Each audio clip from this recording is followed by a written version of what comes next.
Queria convidar o Dr. Marco Antônio Chiesa, mestre em Neurologia e Neurociência pela Unifesp, Escola Paulista de Medicina, médico neurologista do Ambulatório de Investigações de Doenças Neuromusculares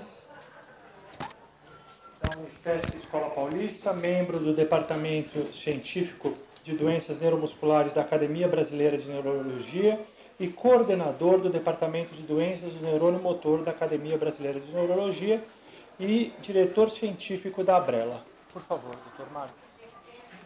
Isso aqui é para gravação. Bom, deixa eu ver se o microfone é a mesma altura. É a mesma altura, fica mais tranquilo. Aqui é o laser. E para frente e para trás. Bom, obrigado, Jorge. Primeiramente, muito obrigado pela presença de estar próximo a vocês. Passando informação, é muito legal para poder dividir com vocês um pouco da informação e o tratamento sobre esclerose lateral amiotrófica, ou melhor, doença do neurônio motor, que é o nome mais apropriado para essa doença. Eu vou começar minha palestra já polemizando um pouquinho para vocês. Quem de vocês realmente acha que tem, ou os pacientes que estão aqui acham que tem esclerose lateral amiotrófica? Será que esse é o nome certo? Porque o paciente chega para mim no ambulatório, o nosso ambulatório que acho que é o que tem maior número de pacientes no Brasil, e chega com um quadro de doença do neurônio motor. E fala assim, nossa, o trabalho do médico acho que fica mais fácil, porque eu já estou com uma eletroneuromiografia pronta que diz que eu tenho uma doença do neurônio motor. Tem uma ressonância que pode já predizer alguns sinais de acometimento de doença do neurônio motor e o diagnóstico fica mais simples. Será que realmente é simples esse diagnóstico? É fácil fazer? Será que tem uma causa já específica? Será que o diagnóstico esclerose lateral amiotrófica é simples, ressonância, eletroneuromiografia, e aí chegou o diagnóstico e a partir daí eu inicio com as medidas multiprofissionais, como vocês aprenderam aqui em aulas anteriores, e assim é feito o diagnóstico. E aí, o tratamento é único, é medicamentoso, são os remédios que a gente já conhece, estão certos esses tratamentos? E aí a gente vai ter que aprender um pouco. Primeiro, a gente sabe, e esse gráfico mostra a divisão das formas familiares e das formas esporádicas.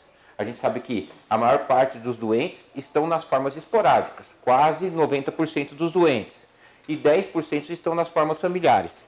E as formas familiares mais conhecidas a gente sabe que são essas aqui, a SOD1, a TDP43, a FUS e a C9-ORF. E tem outras formas não conhecidas. E hoje, atualizando um pouco mais, a gente sabe que as idades variam um pouco. Porque a gente tem um entendimento que a idade mais comum de acometimento seria em torno dos 40 aos 71 anos. Mas alguns pacientes chegam a mim com 80 anos com queixa de doença do neurônio motor.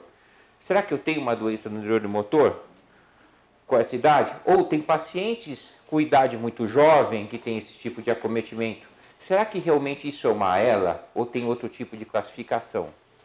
Existe uma classificação que é a ELA juvenil, que inicia-se antes dos 30 anos de idade. E a partir daí, a partir da nossa biologia molecular e a elucidação genética, começamos a classificar formas diferentes de doença. E essa classificação da biologia molecular nos ajuda tanto a entender a causa da doença, como a patologia da doença, como o mecanismo de lesão do neurônio, como o mecanismo de tratamento, que pode ser específico a partir daí. E aí descobrimos que a forma de C9-ORF é a forma mais comum em 40% dos casos familiares. Entendemos também que a mutação do FUS é uma mutação que inicia e acomete indivíduos de 20 anos de idade. E a mutação, que é a mutação do VCP, que também pode dar uma miopatia, pode iniciar até os 80 anos de idade e cursar, por exemplo, com osteoporose. O entendimento passou a ser diferente, os indivíduos são classificados de formas diferentes. O entendimento da doença passa a ser diferente, porque a expressão clínica também é diversificada. Um paciente não tem simplesmente ela, e tem sim um conglomerado de sintomas e sinais clínicos, traduzindo uma síndrome clínica chamada doença do neurônio motor. E juntando tudo isso, nós temos que lembrar também que, como dito em vários autores, nós podemos desenvolver ou ter a predisposição da doença, ou iniciar a doença desde o nosso nascimento. Ou elucidar os sintomas e sinais clínicos de doença do neurônio motor, ou predispor a isso por uma genética local, umas alterações genéticas, expor os neurônios motores a um ambiente propício durante anos e em torno dos 40 anos, por exemplo, causar a doença. Mas isso é transmitido pelos pais? Não, a predisposição genética pode ocorrer. A exposição ambiental, que é a chave. Isso eu vou falar mais para adiante. Então, como é árduo o trabalho hoje dos profissionais da saúde? Qual que é a proporção? Qual que é a necessidade? Qual que é o ponto-chave para o tratamento? Um diagnóstico perfeito, você tem uma lista de sintomas, sinais, expõe ao médico, ele tem que obedecer rigidamente um conjunto de exames que ele tem que fazer além do diagnóstico clínico. Dentre eles, exames sanguíneos, ressonância, eletroneuromiografia, se necessidade, exames de líquor, que eu acho que a maioria dos casos tem que ser feito. Outros exames, o exame genético hoje faz parte da maioria dos casos, que tem uma correlação principalmente com quadros demenciais. Estadiamentos clínicos, saber onde nós estamos na evolução de cada doença, estabelecer uma progressão, estabelecer uma eficácia de tratamento e respostas. Isso a gente consegue com o quê? Com biomarcadores. Existe um biomarcador para a esclerose lateral amiotrófica determinado? Nenhum. Por isso que nós estamos lutando tanto para descobrir um biomarcador. Porque são pontos-chave para fecharmos tudo isso dentro de uma doença. Hoje a gente suspeita de HIV, eu faço um exame, eu fecho o diagnóstico. Mas esclerose lateral amiotrófica, doença do neurônio motor, nós não temos um biomarcador para elucidar. Talvez quando tivermos isso, nós fechamos uma grande parte de como tratar e como progredir um tratamento ou como iniciou uma doença do neurônio motor. Se isso ficasse só nisso, já estaria fácil. Mas, de repente, surgiu um grande problema. Os pacientes vinham apresentando clinicamente algumas alterações que nós não percebíamos. Ou percebíamos, mas não tínhamos muito como explicar, que eram as alterações cognitivas. Os pacientes vinham conosco com alterações de choro e riso imotivado, né? E os pacientes começaram com a evolução e observação clínica, com o advento da ressonância magnética, nós começamos a observar que os pacientes vinham com alterações no lobo frontal, vinham com alterações no lobo temporal, alterações executivas importantes, e aí o diagnóstico começou a se misturar. Além disso, aqueles casos descritos como o complexo Guam, que associava o parkinsonismo e a demência, começaram a ser mais elucidados. E isso era um complexo associado à demência frontotemporal. Então, junto com a biologia molecular, a engenharia genética e os quadros de ressonância, nós começamos a diversificar as causas genéticas e as causas de demência frontotemporal e os quadros de parkinsonismo como uma síndrome única envolvido com a doença do neurônio motor. Tudo que era uma mistura de sintomatologia clínica passou a ser um tipo de doença. Por exemplo, a deficiência da SOD, que dá uma doença de esclerose lateral amiotrófica clássica, é uma mutação genética. Mas a inclusão e a descoberta da proteína TDP43 aumentou a chance do paciente ter demência frontotemporal. Então, o paciente que tiver essa mutação, ele pode entrar tanto com uma mutação a TDP43, como uma mutação da FUS até a ADP e ter um grau de demência frontotemporal. Ele vai ter um quadro de demência, ele vai ter um quadro de esclerose lateral amiotrófica e, ao mesmo tempo, ele vai ter um quadro misto. E aí você vai descobrir que ele tem uma mutação no cromossomo 1 ou 2. Se ele vem um quadro de demência frontotemporal pura e não tem nada de esclerose lateral amiotrófica, ele pode ter uma mutação, por exemplo, SHAMP2, ou da progranulina. E pouco associado a TDP-43, mas ele pode vir a desenvolver em fases tardias esclerose lateral amiotrófica. Todas essas proteínas que eu falo, TDP, MATRI3, C9-ORF, são proteínas que se agregam erros do seu DNA que vão levar à agregação de proteínas dentro do neurônio motor ou dentro do seu neurônio cerebral, provocando uma demência frontotemporal ou um quadro parkinsoniano. Então nós estamos descobrindo que a nossa genética pode produzir um degradê entre uma demência frontotemporal, um quadro parkinsoniano e um quadro de esclerose lateral amiotrófica. E aí, a importância dessa história familiar e a importância dessa genética ser dosada em quadros que têm uma variabilidade mista do clínico, variabilidade mista no espectro clínico. E aí, junto com isso, nós temos descoberto os mecanismos intracelulares de causa, agregação tóxica de proteínas, alterações do funcionamento do DNA e RNA, autofagia, que é a falta de liberação de proteínas tóxicas, e aí assim por diante, e os determinados cromossomos e a frequência de casos familiares, como funcionam essas proteínas.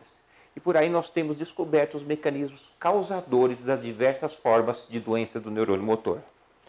E aqui são as classificações recentes, já está desatualizado, aqui nós temos 23 tipos, mas nós já estamos em 39 tipos de formas de doença de esclerose lateral amiotrófica. E aqui um exemplo de como essas mutações podem influenciar o desenvolvimento do transporte axonal e a agregação de proteínas dentro do neurônio, cada uma localizada como uma mutação específica, causando um quadro clínico dentro do neurônio. Está fácil fazer o diagnóstico? Complicou um pouquinho, né, gente?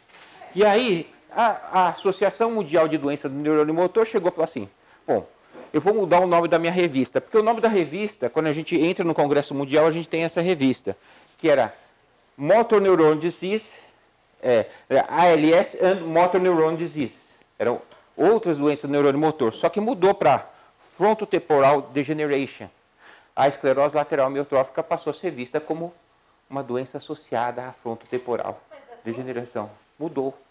A essência da fisiopatologia mudou e a gente sabe que a mudança disso, associada a inclusões intraneuronais, mudou a própria etiopatogenia da doença. E nós temos descoberto que por trás da esclerose lateral amiotrófica, por trás dessas doenças, o envolvimento de proteínas e agregação proteica é a principal causa da doença. E aí a gente sabe também que a variação, espectro e evolução de cada das formas clínicas, de atrofia mais no membro superior, de atrofia mais no membro inferior, a progressão bulbar está intimamente relacionada com a agregação de cada uma dessas proteínas, de cada fisiopatologia, da individualização de cada traço do seu DNA, da agregação de cada proteína que vai acontecer. E aí surge, ano passado, em Dublin,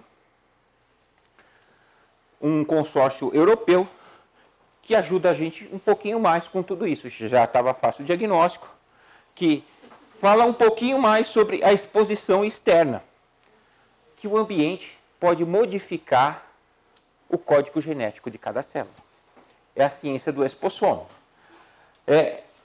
A educação, a radiação, os agentes químicos, o tipo de envolvimento ambiental pode interferir através de agentes externos, com a modificação, com o metabolismo, através da introdução do quê? De microRNAs dentro de cada neurônio motor. Essa ciência ganhou o nome de expossomo e tem sido estudada por esse cara aqui, que é o líder de estudos dentro do consórcio europeu. Esse estudo é feito principalmente na Holanda, e ele estuda como os fatores externos, o nosso estilo de vida, os hábitos que nós temos, podem modificar, introduzir, com essa modificação, esses microRNAs, mudando completamente a arquitetura do neurônio motor. O que foi observado aqui? Principalmente o cigarro é o que temos de mais tóxico como exposição. Um exemplo para vocês. Tudo que a gente sabe sobre o cigarro, para neurônio motor, é o principal deflagrador de doenças sobre abuso populacional. Temos algumas coisas que são inconclusivas, como a atividade física, o trauma, a exposição elétrica, metais, solventes, pesticidas, a poluição do ar, serviço militar. Temos relatos, mas não temos comprovação científica da introdução de microRNAs dentro da célula. Como que eles conseguiram provar isso? Eles conseguiram provar isso através de análise de DNA de 7.000 pessoas. E eles conseguiram introduzir esse círculo, e eles provaram esse tipo de exposição e mensuraram algumas coisas interessantes sobre o perfil profissional de cada indivíduo também. E a gente sabe que perfis que têm o estresse envolvido em cada profissão, por exemplo, bancário, trabalhador de bolsa de valores, médico, pessoas que lidam com o estresse do dia a dia, com mais intensidade, aumenta a chance de desenvolver essa doença. Um trabalho interessante também, e esse é o trabalho de comparação, um trabalho interessante também feito por eles relacionaram o uso da bebida alcoólica. Eu estava comentando até com os pacientes aqui, foi engraçado. O paciente que toma aquele porre de final de semana, ele é extremamente prejudicial para o desenvolvimento da doença. Mas o cara que é um bebedor constante, toma em torno de 3 cervejas por dia ou 500 ml de vinho, ele tem uma proteção na lesão do neurônio motor.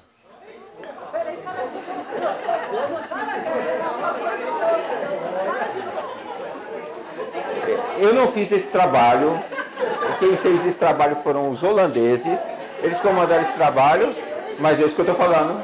Isso é verdade. Não, é o cara que é o bebedor habitual. A pessoa que é o bebedor habitual, que tem um costume, usa para o relaxamento, ou vive em menos estresse associado a tudo isso, tem uma proteção maior do que o cara que bebe que toma um porre de final de semana, que leva a uma agressão de neurônios. E aí eles associaram outros fatores de risco também, como, por exemplo, ter essa mutação. Eles descobriram que essa mutação, que chama ataxina 2, que está presente em 20% dos casos, também o maior risco. E a C9orf é uma coisa que é uma mutação que está 40% dos casos familiares. A gente tem descobrido que em alguns pacientes que não têm uma forma familiar e essa mutação tem aumentado muito a presença desse tipo de mutação, né?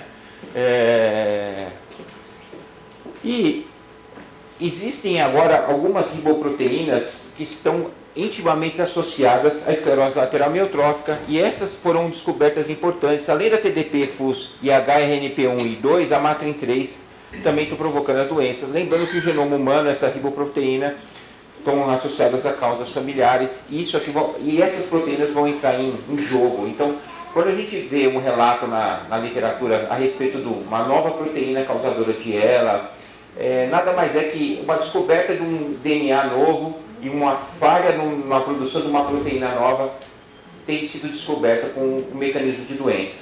Então não é uma proteína só que a gente vai conseguir descobrir para desenvolver a doença. Existem múltiplas proteínas, múltiplas mutações que têm sido descobertas para levar individualmente a cada tipo de doença, cada grupo. Bom, lembrando que a gente tem exposição, tem DNA, tem síndromes clínicas misturadas, tem a doença pura, tem um fenótipo puro, e agora nós vamos pensar em tratar. Certo? Então, o trabalho de tratamento, o tratamento é um tratamento muito árduo, porque será que a gente está tratando por completo? Será que a gente vai conseguir desenvolver uma droga que vai complementar o tratamento e vai ter uma ação diversificada em todos? Né? É isso que os cientistas também pensam e tentam descobrir. Por isso eles usam modelos em ratos, né? Os ensaios clínicos, por isso que se demora tanto para desenvolver, né? Eles tentam um trabalho pré-clínico, em que ele faz uma investigação, depois eles entram numa fase 1 de investigação, eles tentam testar a segurança de uma droga, que demora em torno de 1,5 anos, de 1 a 1,5 anos, entram para uma fase 2, que eles tentam provar um pouquinho a tolerabilidade dessa droga, que demora em torno de 1,5 anos a 2 também, e aí eles entram para uma fase 3, em que eles tentam provar a eficácia, que pode levar de 2 a 4 anos. Então o desenvolvimento de uma droga é demorado. E a primeira fase, que é a fase pré-clínica, eles tentam usar modelos de ratos. O modelo mais usado é o modelo do rato que tem a mutação, por exemplo, da SOD1, que é a mutação familiar mais comum. Mas tem que mudar, porque a C9orf é o que tem mais casos. E eles têm que estudar nos casos familiares, por quê? Porque é onde a gente já sabe que a fisiopatologia é mais comum, onde as agregações proteicas estão constantes. Mas se você estudar na SOD1, você não está estudando na mutação C9orf, que é mais frequente. Daí a diferença de estudar. Então existem 3 modelos diferentes hoje de ratos para serem estudados, e os modelos terapêuticos são estudados de forma diferente. E aí, por isso que vocês escutam falar, nossa, aquela droga furou, não está funcionando.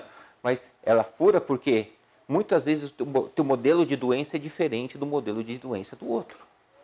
Aí a diversidade. Existe também os estudos clínicos, eles têm que a pesquisa de molécula, normalmente até comercialização dela, desde o início, demora 15 anos. 15 anos para se fazer tudo isso. E o investimento vai em torno de 15, 10 milhões de dólares, mais ou menos isso, numa droga para mais. Então, esse é o tempo, isso dificulta e muitas vezes deixa-nos angustiados mediante uma doença tão grave como a esclerose lateral amiotrófica. Mas o tempo leva todo esse tempo em função dessa diversidade e complexidade clínica que é essa doença. Bom, falando sobre tudo isso, isso aqui é um panorama geral sobre a distribuição dos trials terapêuticos em relação ao mundo. A gente sabe que os Estados Unidos e a Europa comandam os trials terapêuticos em relação ao mundo, né?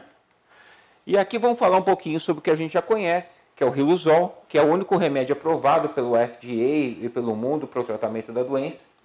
E a função do Riluzol, que tem um trabalho consagrado do Riluzol, de 94, os Estados Unidos mostram uma atenuação, né, da sobrevida, uma melhora da sobrevida em torno de 2 a 3 meses, no estudo populacional, em torno de 300 a 400 pacientes. E o Riluzol nada mais que ele faz do que bloquear a entrada do glutamato da célula, né? Bloqueia o glutamato, vai diminuir a entrada de cálcio e diminuir a degeneração, fazendo uma neuroproteção através do bloqueio do glutamato, que é excitotóxico, a entrada de cálcio. Ele ativa um mecanismo celular, mas que esse mecanismo celular ele pode ser frequente ou comum a outros tipos de proteínas. Por exemplo, se as proteínas agregaram, eu posso ter um canal de glutamato ativado em vários tipos de doença. Por isso, o Riluzol é indicado para todos os tipos de pacientes com doença do neurônio motor, exceto naqueles tipos específicos em que a gente já tem um DNA determinado, que a gente tem o tipo de doença já determinado. Nesse caso, a gente tem a tendência a não utilizar. Nas pessoas que têm uma doença esporádica, a gente tem a tendência a passar o glutamato para todo mundo. E quanto mais precoce, melhor. Mais ampla ação, melhor é a ação do Riluzol, com as regras estabelecidas. E aqui são os trabalhos da resposta ao glutamato, o benefício da sobrevida, alguns trabalhos desde 2004, 2006, 2001, tem alguns trabalhos que falam de uma sobrevida maior, mas todas essas respostas são questionadas outras em literatura. O trabalho melhor fala em torno de 2 a 3 meses. Bom, os pesquisadores, a partir do Riluzol e não tendo isso como única droga, eles pensaram a partir de 96 e foram testados até 2000, mais ou menos 530 drogas para esclerose lateral amiotrófica. Eles pensaram em novas estratégias, né? Em 2005, 2006, vamos pensar em remover proteínas e agregados proteicos dentro das células. Vamos pensar em diminuir espécies reativas ao oxigênio e trabalhar com oxidação mitocondrial e diminuir isso. Vamos trabalhar com neuroinflamação, né? Diminuir isso através de compostos e drogas a serem testados para diminuir a inflamação. Porque se nós agregarmos proteínas dentro das células, nós temos um sistema inflamatório que vai ler essas proteínas dentro da minha célula e vai falar, vou eliminar e vou matar esse neurônio. Esse neurônio está errado dentro do meu organismo. Tem uma proteína dentro dele que não está funcionando. Nós temos uma micróglia que vai eliminar esse neurônio do organismo. Então, vamos trabalhar com essa neuroinflamação. E aí surgiram algumas drogas. Fingolimod, Ibudilaste, CDP, o tocilizumab, o esanezumab, o NP001, mazitinib e esses outros que vocês conhecem. A excitotoxicidade do glutamato, foram testadas outras drogas, como o talampanel, o destromorfano, fatores de crescimento neurotróficos foram testados também, estratégias associadas ao RNA, são os microRNAs recombinantes, e a terapia celular através da célula-tronco, e os oligonucleotídeos foram as estratégias mais desenvolvidas a partir daí. E existe uma miscelânea de outros tratamentos que são fatores produtores de fatores de crescimento que estão aí como alvos de novas estratégias. Agora eu vou falar um pouco individualmente sobre cada um, para a gente ter ideia do que a gente tem de mais novo. O ibudilast, como vocês viram, na verdade um inibidor da PD4, é uma droga que é um antihistamínico, mas que tem fator anti-inflamatório. Ele iniciou em 2014 e agora, no último congresso de Dublin, eles terminaram um trabalho. Ele é uma droga que, associado ao riluzole, aumentaria o potencial anti-inflamatório contra o tratamento e contra a degeneração do motoneurônio, né? Eles testaram com relação a potencial contra prevenindo a ventilação não invasiva e aumentando a força muscular.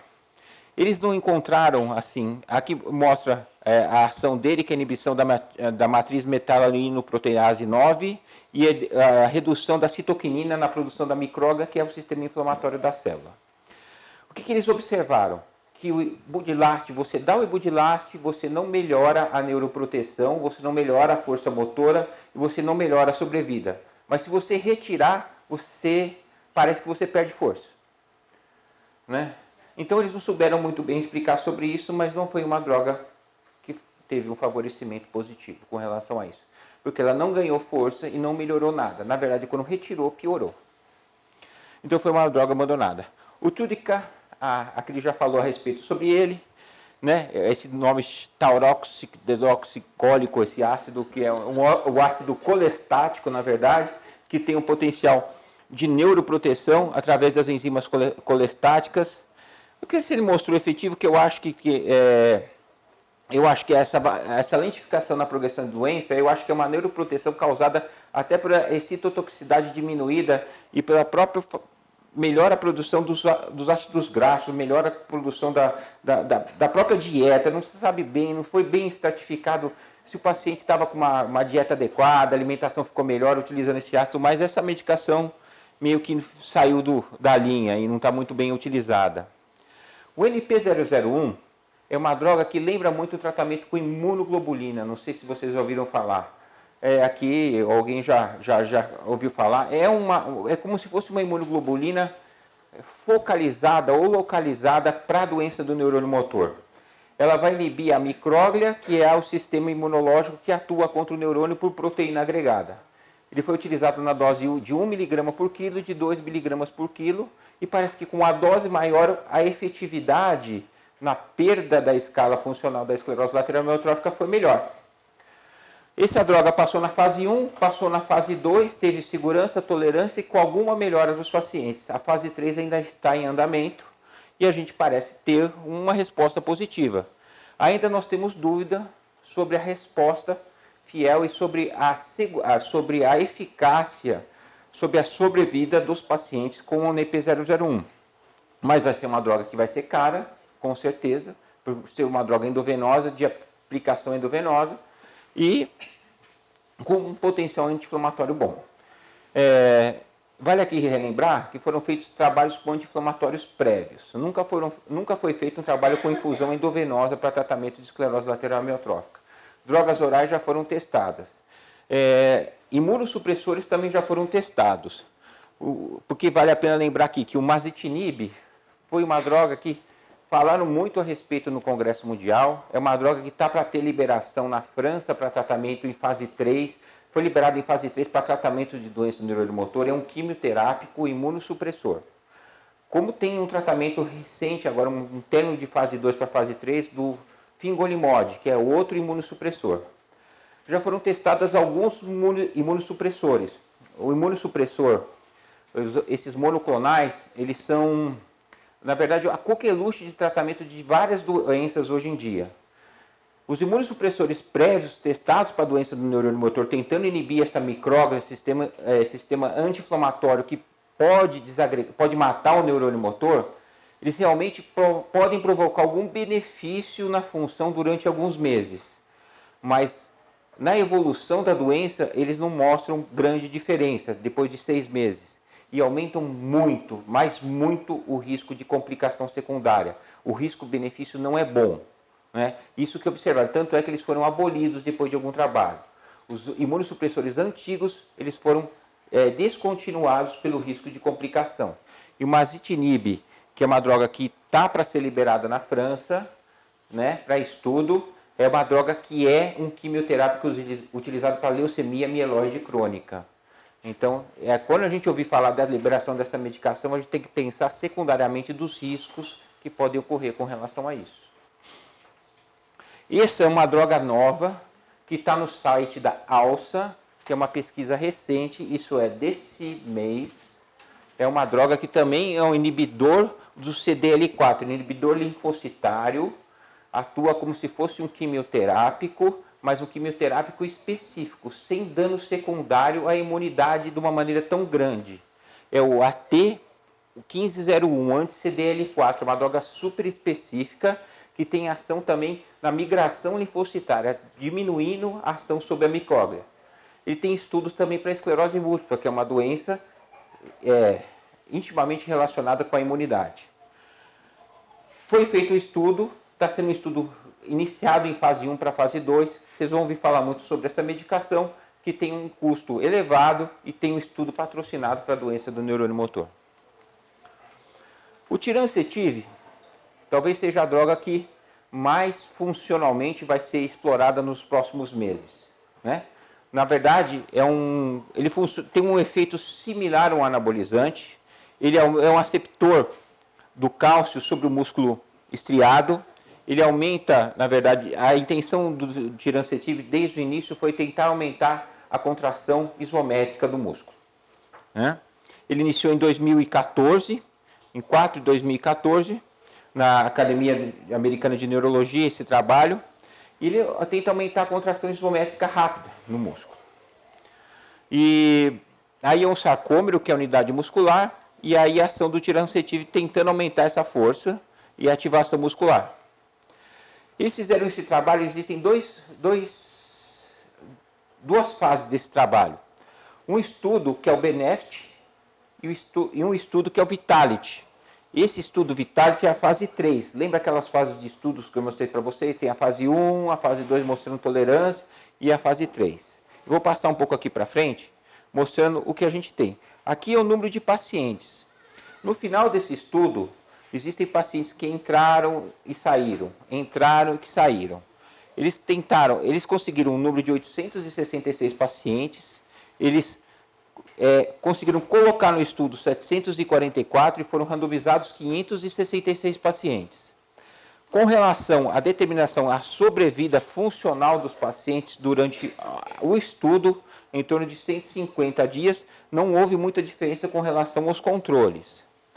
Mas o estudo BENEFIT, que foi o estudo de fase 2, eles já observavam com relação às outras drogas testadas por eles, uma diferença com relação à capacidade vital dos pacientes. E no estudo com relação à capacidade vital forçada, com o estudo BENEFIT, ele já mostrava uma diferença na curva da capacidade vital. Esse foi o principal resultado do tirancetive. O que levou alguns pacientes a desistirem do estudo e eles precisaram prolongar esse estudo mais adiante, porque um dos instrumentos que os pesquisadores utilizam é vocês randomizarem de novo o estudo, uma vez que os pacientes começam a sair do estudo novamente. E essa droga começou a demorar para ser liberada, porque os pacientes saíram. Por quê? Por causa de alguns efeitos colaterais. E o efeito colateral dessa medicação é principalmente vertigem, fadiga e náusea. Eles não conseguiam suportar um pouco, e 30% dos pacientes tinham muita vertigem. No final esse estudo foi feito em múltiplos centros, de vários países, né? França, Alemanha, Itália, Holanda, Irlanda, Canadá, Estados Unidos, 49 centros nos Estados Unidos, um em Portugal. E no final de contas, o que a gente observou aqui, tanto na fase 3 quanto na fase 2, o resultado era igualzinho. O Tirancetive, ele provavelmente vai ser lançado, a gente tem ideia que isso vai acontecer mesmo, e o principal efeito dele vai ser sobre a capacidade vital forçada. A contração isométrica rápida talvez ele não tenha tanta efetividade, mas sobre a capacidade vital forçada sim. Ele vai ter um efeito positivo. E o que a gente observa sobre alguns anabolizantes que a gente usa algum dia, a capacidade vital aumenta um pouco. Então, o que a gente espera dessa medicação é que ela seja liberada, acho que até esse final desse ano, metade do final desse ano, ela seja liberada. Ela seria para dar qualidade de vida, não para... Não. A qualidade de vida é uma afirmação muito ampla, né? Qualidade de vida é uma outra coisa. Agora vamos falar, é uma qualidade muito ampla. Vamos falar capacidade vital forçada, capacidade vital respiratória. É melhorar a contração isométrica do músculo respiratório, melhorar a capacidade de expansão pulmonar no músculo respiratório. Olha, e outra coisa, nós vamos ter que fazer o seguinte, não vamos falar que eu tenho certeza que eu vou tomar isso. Esse trabalho foi feito no grupo de pacientes parametrizados com aquela métrica de todos os estudos, né? A pessoa tem que ter uma CVF acima de 50%, a pessoa tem que obedecer os critérios, não pode estar tracostomizado. Eu acho que não sei se esse não podia estar gastrostomizado também nesse estudo. Então, tudo isso tem que obedecer. Nesses pacientes foi mostrado benefício. Tá? Mas essa é uma droga que provavelmente deve estar no mercado aí nesse ano. Você tem que perguntar para quem produziu, eu não sei. Quando você fala assim, vai lançar esse ano, mas vai lançar do Brasil ou vai lançar... Então, essas drogas provavelmente têm um lançamento mundial, né? A Cytokinetics é um laboratório que está produzindo essa droga, eu acho que ela está ligada a uma indústria grande aqui, né, para distribuição. E hoje não existe fronteira. Se você tem uma liberação mundial pelo FDA, por exemplo, essa droga é americana, você consegue comprar ela no Brasil tranquilamente. Mas é um visa-prova? Aí é outro papo. Outro papo. E também quando chegar aqui precisa ver em quais critérios vai ser usado.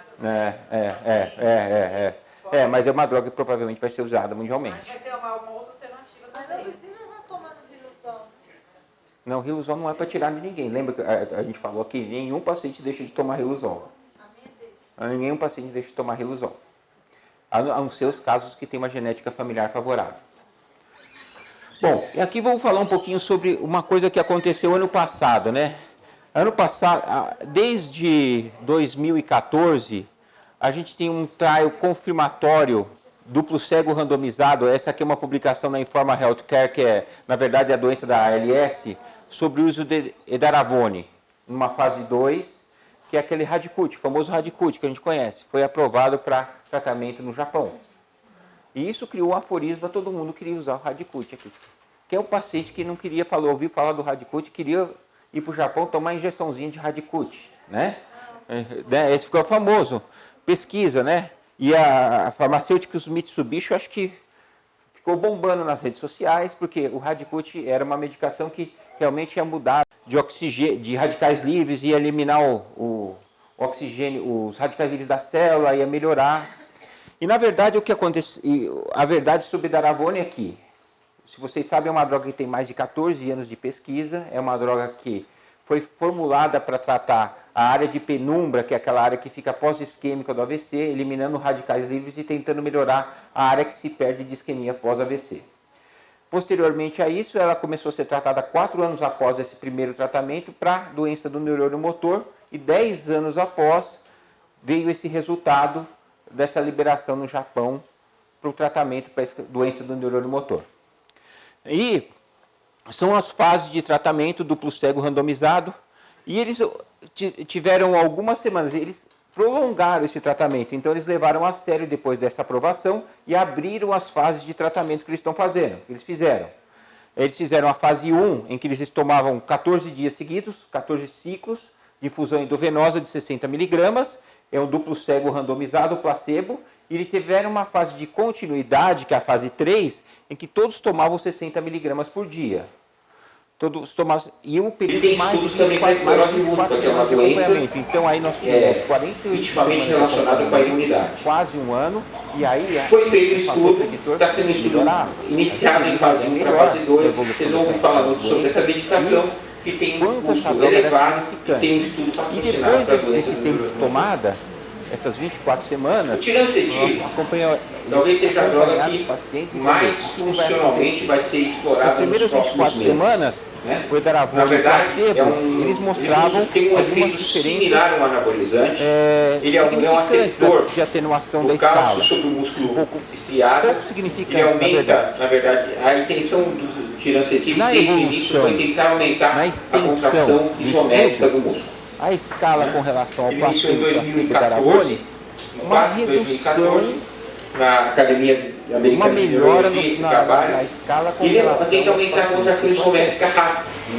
Então, será que E aí é um sarcômero, que é a unidade muscular, e aí a ação do tiracetil tentando aumentar essa força e a ativação muscular. Um pouco melhor até. Esse trabalho, existem E essa escala e duas fases observação desse trabalho. foi em Um torno de alguns estudo que é o meses. Benefit e Isso aqui um acho que 2 estudo meses. que é o A Vitality. escala poderia ser um Esse pouco estudo melhor. Vitality é a fase 3. E os Lembra aquelas outros fases de esportes, que era a estudos que eu mostrei Ford para vocês? Tem a Norris, fase a 1, a capacidade fase vital 2, forçada, mostrando tem uma tolerância, e a diferença fase que 3. também mostrava Vou passar um alguma pouco aqui para frente, significância. mostrando o que a gente tem. Aqui é o número de E essa aqui pacientes. na fase 3 também. No final desse estudo, Bom, existem a pacientes que conclusão entraram disso com e relação à saíram. sobrevida, Entraram e a saíram. sobrevida, a curva Eles de sobrevida tentaram, de eles um com o conseguiram um outro, número de o placebo 866 o edaravone pacientes. mostravam uma diferença também. Conseguiram colocar no estudo 744 Então, e foram randomizados mostrava que uma 566 droga, uma pacientes. droga neuroprotetora Com poderia relação fazer uma à determinação da também, sobrevida com relação à funcional dos anatomia, com pacientes relação à durante sobrevida. o estudo, em torno de 150 E aí, dias, estatisticamente, não houve eles muita mostraram que diferença com é relação uma aos droga que controles. deveria ser continuada nisso. Mas o estudo Benefit, que foi o estudo de fase 2, ele poderia ele ter já uma observava com uma relação às análise outras drogas mais testadas por detalhada eles, que uma poderia diferença melhorar. com relação à capacidade Na escala vital dos funcional pacientes. mostrou uma diferença E no estudo com relação à capacidade vital forçada, o estudo Benefit, ele já mostrava uma diferença na curva da capacidade vital. Porque é um estudo Esse é o principal resultado não do é uma tiracetil. abertura muito diferente. O que levou alguns pacientes a desistirem do estudo e eles precisaram prolongar esse estudo mais adiante, porque Eles contrataram dois um estudos.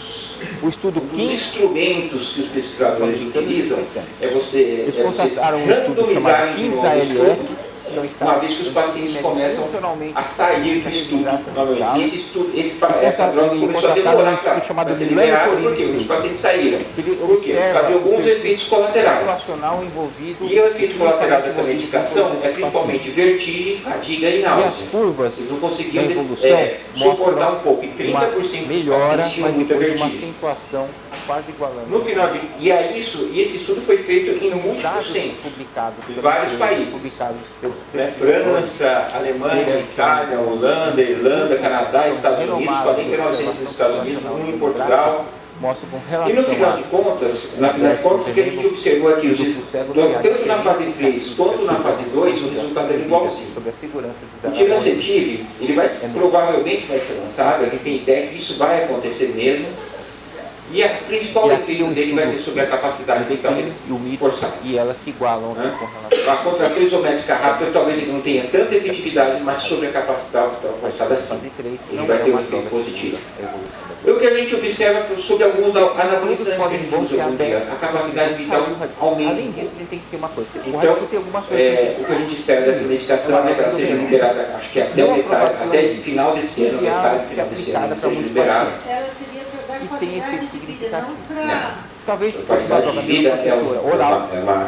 uma afirmação muito ampla. Né? E aí eu Qualidade de vida é uma outra coisa. Agora vamos falar, na verdade, vamos falar capacidade vital forçada e capacidade vital respiratória. a razargilina melhorar é uma droga a que contração usa para isométrica conhecer. respiratória, melhorar a capacidade de expansão É uma pulmonar. droga que aumenta o poro mitocondrial, aumenta a função E outra coisa, respiratória nós do vamos tentar ver o neuromotor, seguinte, que é uma droga não vou falar que neuroprotetiva eu tenho também. certeza que eu vou tomar Dela isso. comercial é Esse ácido, trabalho né? foi feito num A grupo de gente normalmente usa 1 pacientes miligrama. Eles parametrizados fizeram um estudo aqui tentando com ver a função com aquela escala melhorar a métrica função de todos os respiratória do estudos. neurônio, senão Né? a A pessoa tem que ter uma CVF um pouco acima a de função 50%, degradativa do neurônio a motor. pessoa tem que obedecer os Polarizado, critérios, não pode estar eles traqueomizado. secundariamente Eu acho que não sei se isso a podia estar capacidade vital forçada, a sobrevida, nesse estudo. e tentando notar se Então, tinha tudo isso tem que algum obedecer. biomarcador. Nesses pacientes, Eles tiveram uma foi primeira mostrado endpoint benefício. positivo e segunda endpoint Tá, eles mas essa é tentaram uma droga que marcar. provavelmente deve estar no E mercado a inicial. razargilina com relação aos pacientes placebo, a rasargilina Tem que perguntar pra quem teve uma produziu, diferença né? significativa com os outros. Você fala assim, vai pacientes. lançar esse ano, mas vai lançar no Eles estão Brasil ou esperando vai resultados lançar... da Então, essas drogas provavelmente têm um lançamento mundial. Né? A Cytokinetics é um laboratório que está produzindo essa droga. Eu acho que ela está ligada a uma indústria grande aqui, né, para distribuição. A pirimetamina, que é uma droga utilizada para um antibiótico utilizado para tuberculose, foi feito da mesma maneira, só que ele foi utilizado para as formas familiares. A SOD1 foi o principal alvo, onde nós temos agregação proteica, e esse é o líquor desses pacientes. E aí, utilizando essa droga nos pacientes com as formas familiares, eles observaram uma melhora na escala funcional, utilizando pirimetamina, esse em fase 2. Parece que a agregação diminui e melhora um pouco a curva dessa agregação na escala de 36 semanas. E parece que a pirimetamina, nas formas principalmente SD1 familiares, é uma droga com ação positiva. Então, isso é muito específico, mas para quem tem a forma SD1, parece que o uso dessa droga, pirimetamina, que está à disposição em todos os postos de saúde, parece que diminui a agregação proteica e aumenta a sobrevida dos pacientes. Principalmente, esse estudo foi feito em fase 2 para testar a tolerância, mas já mostrou alguma coisa com relação à melhora funcional. Aqui, vou falar um pouco agora em célula-tronco. Todo mundo aqui ouviu falar sobre a Brainstorm, né? Todo mundo ouviu falar sobre a célula-tronco mesenquimal, em que a Brainstorm aplica. Eles estavam em Israel, né? Tinha aquela coisa de estar em Israel, aplicar a célula-tronco por lá só, e era muito obscura aquela coisa.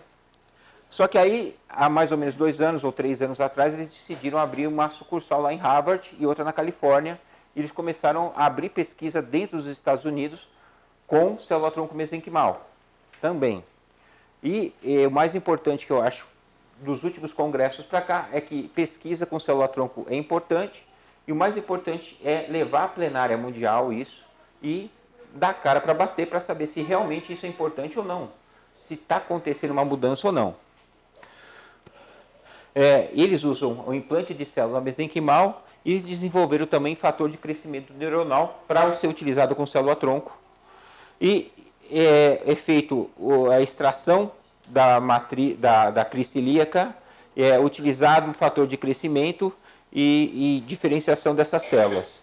E nos estudos, eles fazem alguns tipos específicos de aplicação. Eles fazem 24 injeções intramusculares, 12 no bíceps, 12 no tríceps de cada braço, injetando células-tronco, 2 milhões de células-tronco em cada um, e 125 milhões de injeções de células-tronco no líquor, né? E vão observar por 48 horas se o paciente está bom, e aí faz um acompanhamento durante 9 a 10 meses pós-introdução, e o término do estudo é esse, e acompanha na fase 3. O que a gente observa no pré-tratamento e no pós-tratamento é o que a gente já observou em alguns estudos, né? É que a melhora funcional ocorre nos primeiros 4 a 8 semanas, é significativo. O paciente tem melhora da capacidade funcional, força muscular, e ocorre um decréscimo dessa capacidade depois de algumas semanas. Progressivo com a evolução do tempo. A gente observa também o declínio da melhora com a progressão nessa outra escala. Esses são slides mostrados por ele, tá? E esse aqui também é a curva que vem declinando, chegando próximo ao placebo, com a evolução no período de 4 meses. A conclusão é que eles encorajam o estudo numa fase 3 para observar se realmente isso vai acontecer por um período mais elevado do que 4 a 6 meses, sabendo que nós temos uma doença crônica que o estudo observacional de observação ideal seria por 1 ano. Vou fazer um outro estudo comparativo para vocês. Esse resultado foi de julho de 2016. Eu estava no Congresso Mundial de Neuromuscular e tive aula com a doutora Eva Feldman, da Universidade de Michigan. Ela está comandando os estudos sobre célula-tronco embrionária com aplicação direta na medula espinhal. Ela está numa fase 2, ela terminou uma fase 2, 30 pacientes com esclerose lateral amiotrófica, pacientes que são progressivamente afetados, e elas fazem injeções unilaterais ou bilaterais com células embrionárias. O procedimento é feito mais ou menos isso, em região cervical e região lombar, eles colocam 500 mil, ou tem algum protocolo que ela coloca 500 mil de célula-tronco na lombar, 1 milhão na outra lombar, 500 mil numa cervical de um lado e 1,5 milhão na outra cervical. Isso varia muito, mas a introdução é feita no corno anterior da medula, através de uma plataforma específica desenvolvida por eles. Então, eles têm uma plataforma em que injetam as células primordiais neuronais, que têm a capacidade de se transformar tanto em neurônio como células precursoras da glia, tentando transformar em neurônios de uma forma mais precoce. E o acompanhamento deles nessa fase 2, na evolução com os pacientes, porque daí não existe um placebo para controlar, porque todos os pacientes foram feitos com células troncos embrionárias, a evolução é que alguns pacientes declinam, outros pacientes declinam de uma forma mais lenta, esses são os dias após cirurgia, um paciente mantém uma forma mais estável, mas a gente não sabe, eles não dizem para a gente se esse paciente de repente tem uma forma genética de evolução lenta, ou se esse paciente tem uma agregação proteica diferente, de forma diferente, e tem paciente que até declina de uma forma até rápida, como pode ser a própria evolução da doença. Então isso não dá para dizer se esse paciente, se esse procedimento também é viável, se outro procedimento também é viável. Eu trouxe aqui só a comparação de dois estudos, que são os dois estudos de coqueluche aí do momento, e nenhum deles mostra um adito favorável ao uso de célula-tronco. A intraespinhal lombar e a preservação da capacidade vital na fase 2 é uma coisa que também não dá para a gente dizer que é positivo. Essa droga é uma droga feita para retirar a proteína de agregação dentro do neurônio, chamado arimoclomol. É uma droga que está sendo testada na fase 1, passou na fase 1, está sendo testada na fase 2, e eu acho que é uma droga que é positiva e a gente guardar o nome dessa droga, que ela voltou agora nesse congresso. Pode ser que a gente tenha um acompanhamento positivo, mas é uma droga que age perfeitamente numa fisiopatologia da esclerose lateral amiotrófica. Com relação à sobrevida, ela foi um pouco melhor que os placebos e a gente tem uma esperança que ela seja positiva no acompanhamento. Principalmente quem tem forma familiar envolvida também. A gente vai ter que ter um desenvolvimento maior do que o período de 12 meses, mas até agora o efeito parece ser um efeito positivo. Aqui falando um pouco mais sobre a metilcobalamina, que tem muita gente tentando utilizar. O trabalho da metilcobalamina foi o primeiro trabalho publicado no Jornal Neurologic Science, são publicações importantes, é um jornal da Elsevier. Esse foi um trabalho de fase 1, utilizando altas doses, mostrando a segurança da metilcobalamina, mostrando a segurança e mostrando... esse é um trabalho pré-clínico mostrando a evidência da funcionalidade da metilcobalamina, tirando vesículas, tirando agregados proteicos em ratos mutantes que desenvolvem a doença do neurônio motor. Ele, na verdade, é um neuroprotetor porque ele remove o lixo intracelular e facilita a remoção através de vesículas, das vesículas que provocam a degradação proteica intracelular. Na verdade, é um lixeiro, a metilcobalamina funciona como um lixeiro de dentro da célula e favorece ou inibe a agregação de proteínas tóxicas intracelulares, facilitando a regeneração neuronal. E aí esse trabalho é um trabalho do Neurology, a fase 3 clínica, utilizando 100 mg por dia, falando do favorecimento da aplicação e da positividade. 50 mg 2 vezes por semana. Então a gente usa metilcobalamina e a gente tem mostrado um resultado, alguns pacientes têm mostrado um resultado positivo, tanto na fase pacientes com forma bulbar, como pacientes na fase espinhal, tanto pacientes com forma pendicular, tanto pacientes como forma espástica, principalmente espástica com esclerose lateral primária, tem um resultado positivo. E aqui falando sobre o canabidiol, que é um extrato derivado do delta-9-THC, popular maconha, que é uma droga que é usada como relaxante muscular, analgésico, ansiolítico, estimulante do apetite, anticonvulsivante, antiemético, é uma droga psicoativa. Na verdade, o canabidiol, que está sendo utilizado, é uma droga que tem já o seu estudo em várias doenças, como Parkinson, como esclerose múltipla, comprovados. E ele tem o primeiro e dor neuropática também, é uma droga que tem a sua função e tem o seu tratamento preconizado para um tratamento funcional, que é para espasticidade e dor, nos casos de muita espasticidade em doença do neurônio motor. E esse tratamento foi feito um crossover duplo cego para cãibras e esclerose lateral amiotrófica e foi aprovado previamente em 2010, já tinha sido aprovado para cãibras. E agora foi feito um estudo aberto com acompanhamento em 3 meses de duração, por pouco tempo, mas para controle de estabilização de espasticidade e esclerose lateral amiotrófica e melhora do sono. E foram feitos alguns trabalhos e observaram alguns. A conclusão foi o seguinte: redução da dor, melhora da espasticidade e alguns melhoras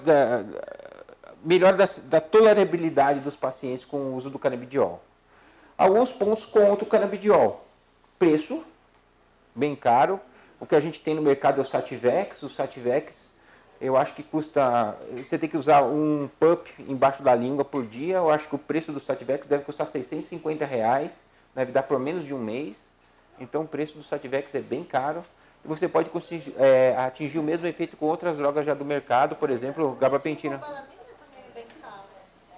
Eu acho que é bem caro, mas o benefício para ela é um benefício neuroprotetor. Esse aqui é um benefício para dor.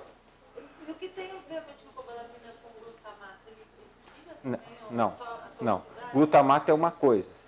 O outro é agregação proteica e neuroproteção. São outros pontos de neuroproteção. Essa aqui é uma droga como se fosse uma droga funcional, utilizada para dor, como é o baclofeno, como é a gabapentina, como são outras drogas. Então o benefício do canabidiol é mais ou menos para esse lado. Tá? Não é uma droga neuroprotetora. O efeito do canabidiol não é neuroprotetor. E agora existem outras drogas, que é o defipiriprone, que é uma droga que conserva os linfócitos circulantes, diminuindo a agregação. Essa droga está sendo recrutada, que é um novo neuroprotetor que deve sair para tratamento para doença do neurônio motor. Essa é uma coisa nova, de agora.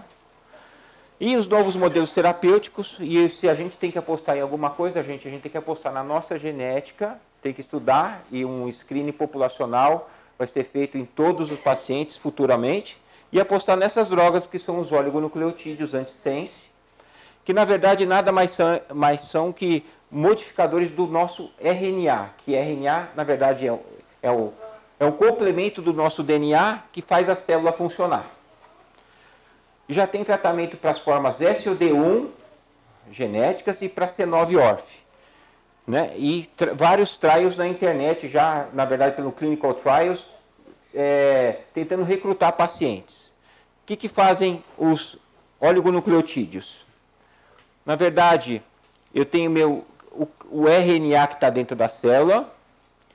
Na verdade, o DNA faz um RNA. E o RNA errado faz uma proteína que faz a célula morrer.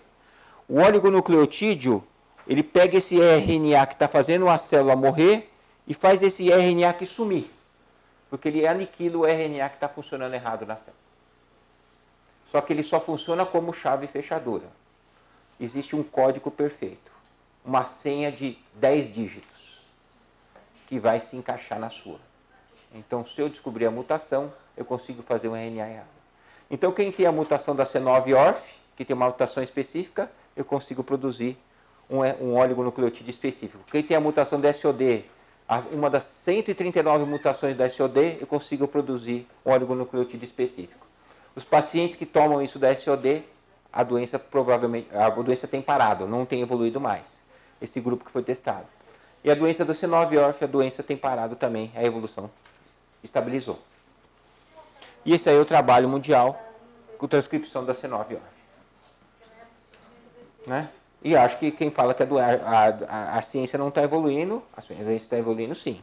Tanto é que a Biogen está recrutando, através da internet, o novo oligonucleotídeo deles, a BIBZ067, para tratamento dos pacientes utilizando o oligonucleotídeo na fase